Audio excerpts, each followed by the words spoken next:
پرانے زمانے میں جو لوگ ہوتے تھے وہ قسمیں کھایا کرتے تھے، قسمیں بڑی عجیب کھاتے تھے۔ ایک بندے نے قسم کھا لی کہ میرا کام ہو گیا تو وہ والی عبادت کروں گا جو اس وقت دنیا میں کوئی نہ کر رہا ہو۔ اتنی سخت قسم کھا لی۔ اب وہ کام ہو گیا تو کیا کرے؟ اگر نماز پڑھے تو لوگ پڑھ رہے ہیں ساری دنیا میں نمازیں، اذان پڑھے تو پتہ نہیں کہاں کہاں اذان ہو رہی ہے، پھنس گیا، معاملہ الجھ گیا تو غوث اعظم جیلانی کے پاس گیا، کہا حضور اب کیا کروں؟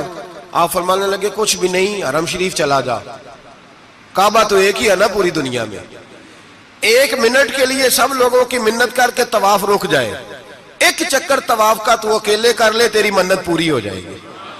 اب یہ فقاہت ہے، ہر آدمی کو یہ نصیب نہیں ہوتی، یاد رکھ۔ آگے چلیے، امام اعظم ابو حنیفہ کا زمانہ، ایک بادشاہ نے قسم کھا لی، اپنی بیوی سے کہنے لگا اگر تو چاند سے زیادہ خوبصورت نہ ہو تو تجھے 3 طلاقیں۔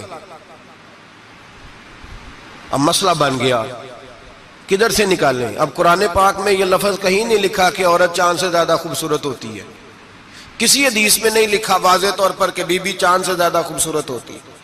علماء کوفہ بیٹھ گئے، علماء بغداد بیٹھ گئے، علماء مصر بیٹھ گئے، بادشاہ تھا، اور پھر جو اس کی بیوی تھی وہ بھی ایک بادشاہ کی بیٹی تھی۔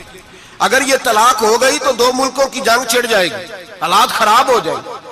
علماء پریشان ہیں کہ جائیں تو کدھر جائیں؟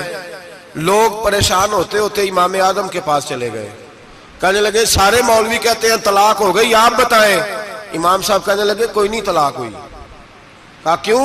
فرمانے لگے اللہ کا قرآن کہتا ہے لَقَدْ خَلَقْنَا الْإِنسَانَ فِي أَحْسَنِ تَقْوِيمٍ، اللہ فرماتا ہے میں نے سب سے حسین انسان کو پیدا فرمایا ہے، تو جب سب سے حسین انسان ہے تو چاند سے بھی زیادہ انسان ہی حسین ہے، فرمایا لہذا اس کی بیوی کو طلاق۔